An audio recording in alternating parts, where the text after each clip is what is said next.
Hello everyone and welcome to another video. This is going to be kind of almost like a podcast feel, kind of a video.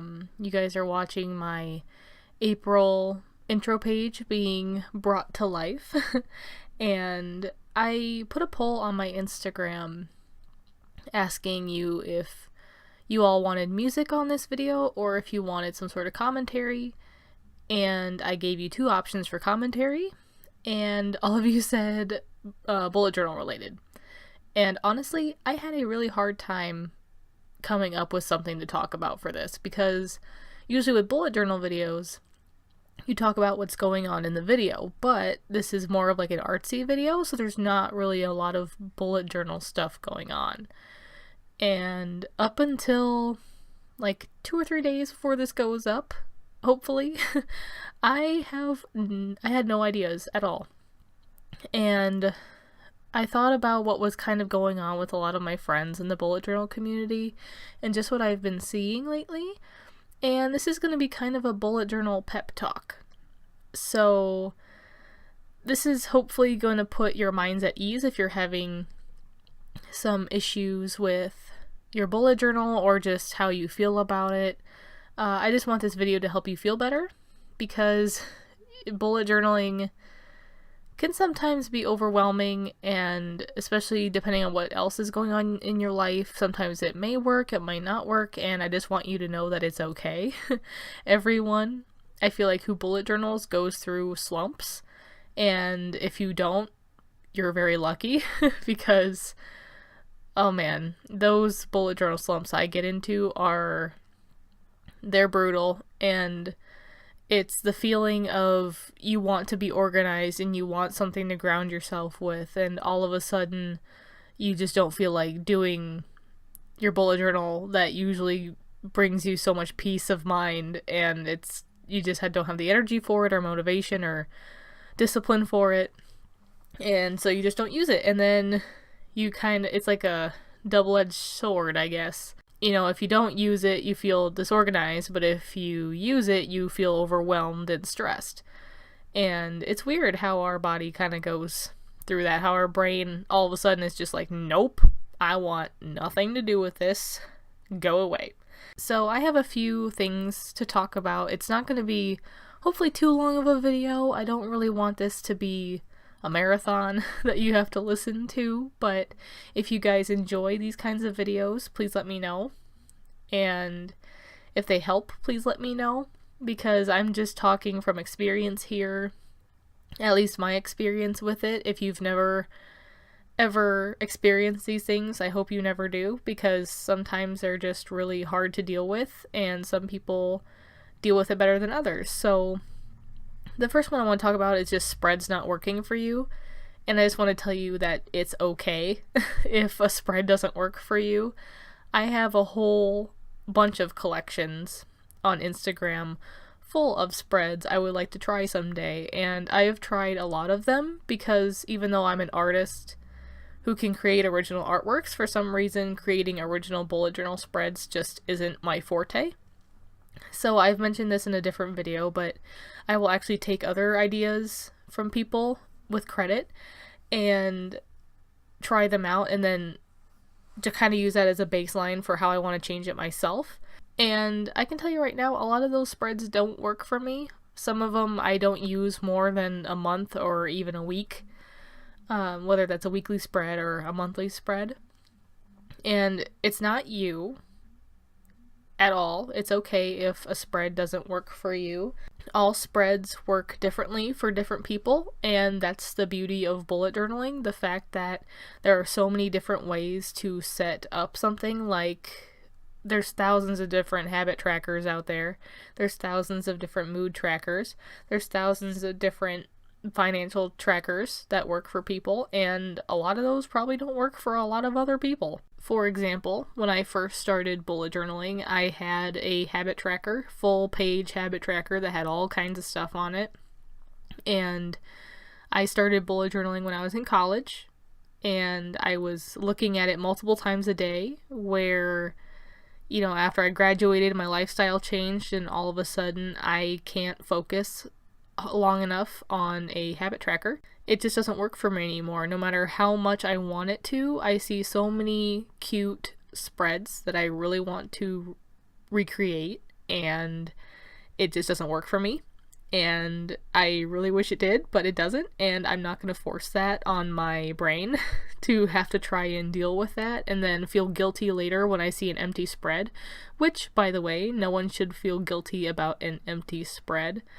I actually have a hashtag I like posting my blank spreads to, which is hashtag blank isn't bad.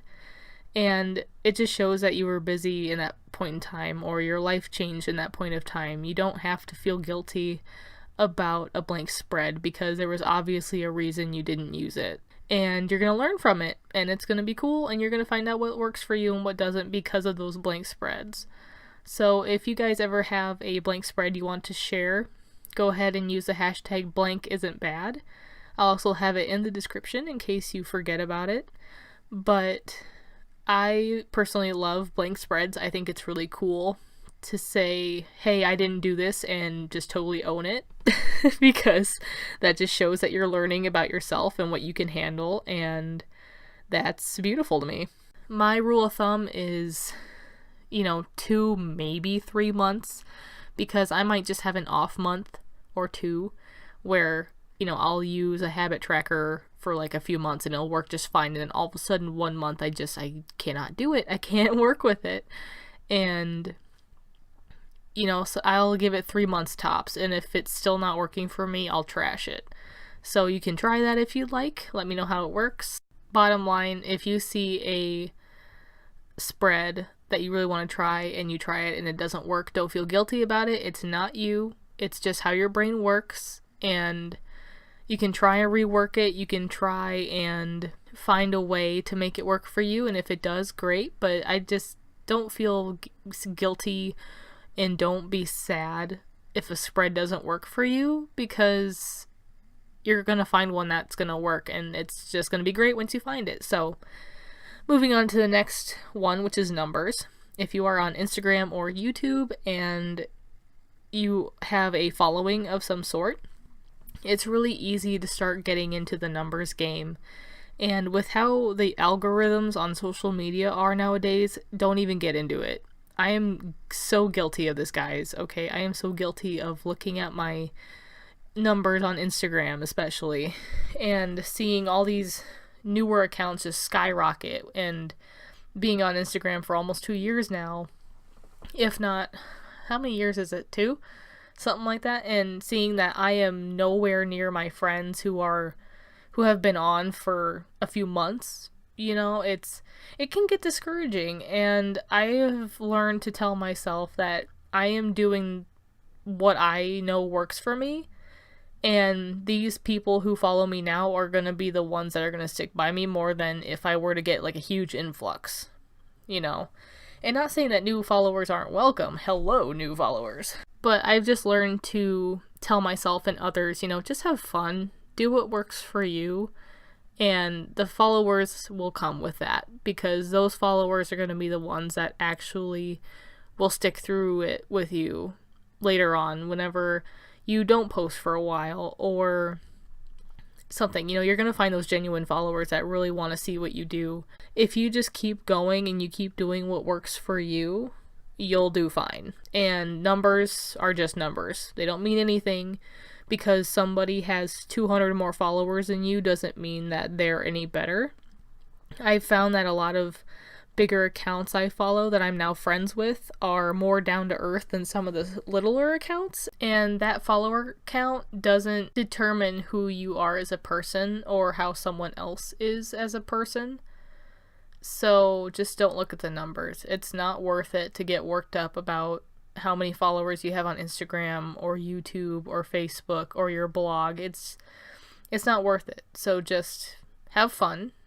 You do you, and you'll do great, and you'll be fine. And then the third point I have is breaks. It's totally okay to take a break from your bullet journal. If it is just not working for you, if something is just not clicking with it, if you are just not motivated for it, do not force yourself to work on it. I am one of those people who is guilty of forcing myself to work in my bullet journal, and it just makes the slump worse. It makes it a lot longer. It makes it a lot harder to get back into it. And honestly, I didn't look at my bullet journal for 2 weeks earlier this year, and just the fact that I didn't look at it meant that I was busy. I didn't need to look at it. I had my life under control. It was okay. And I took a break without even really thinking about it. My brain and my body just needed a break from my bullet journal. It was just getting too overwhelming trying to work around everything and document everything, because I feel like that's sometimes the problem with some bullet journal spreads. They're just sometimes too documentation heavy, and sometimes people just can't handle that, and then, sometimes we just get burnt out on it. There are some people I know that will just document away and just do all kinds of writing and stuff in their bullet journal, and I used to be like that. I used to do that every single day in my bullet journal, don't get me wrong, but like I said, my lifestyle changed. A lot of people go through life changes, and some of those things just don't work anymore. So if you need a break, just take it. Don't feel guilty about it. Just try putting Instagram or Facebook or YouTube or just your bullet journal away for a week. Just do it for a week if you're feeling overwhelmed, and come back to it. If you're still not feeling it, try another week, try another few days, do whatever feels good for you. Just don't force yourself to do it. It's just like the spread's not working point I made. It's not worth it if you force yourself to do it. If you force yourself to do it, it's just going to make it worse.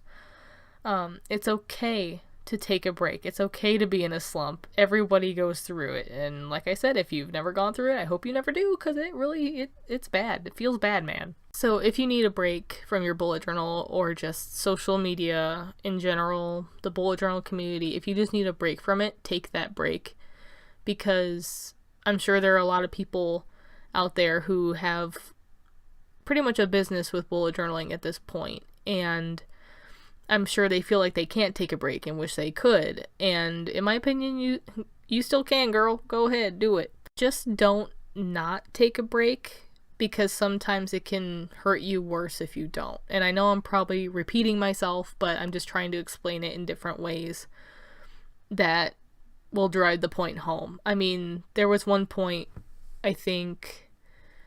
when was it? I think it was right after the big art department debacle in my last semester of college.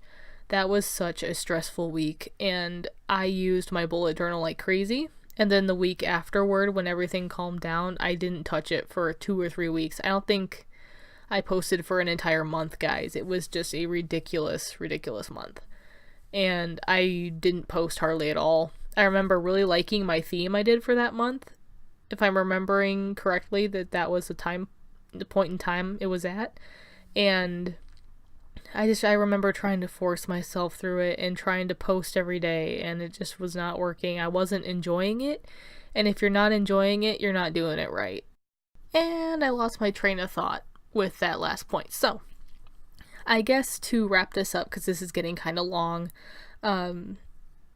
this bujo pep talk is kind of just to ease your mind of the 3 main things that I find people look at the most or worry about the most. Don't worry about spreads not working, because it's not gonna make it any better if you just keep using it as much as you want it to work. It's probably just not for you, and there's plenty of other spreads out there that could probably work for you. It's like going after one fish when there's a whole other pond full of fish. It's like, oh, I want to go after this little one, but there's a bunch of cool ones over there. Hopefully that analogy made sense. So there's that one. And then the numbers game is just not a fun one to play. Just don't even go near it if you can. Again, I'm guilty of it, but just try and not go near it. And take breaks when you need to. Breaks are important. It's just nice to kind of reset and just start back on day one, whether that's at the beginning of the month, at the beginning of the next month, in the middle, at the end. Wherever you need a break, just take it, because it's probably going to be better for you than if you force yourself to go through it. So I've tried making this bujo pep talk kind of upbeat but also serious, because I feel like some people just really need to hear it. And I'm so sad that so many people are just quitting altogether because the stress is just too much. And all those things just kind of inspired me to kind of make this podcast narration kind of thing for you guys over this video.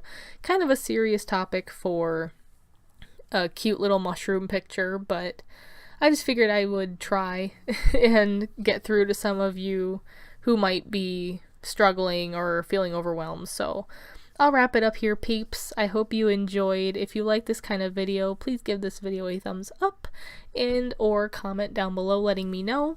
You can follow my Instagram at Haley Journals and hit the subscribe button with the little bell if you want notifications for when I upload more videos.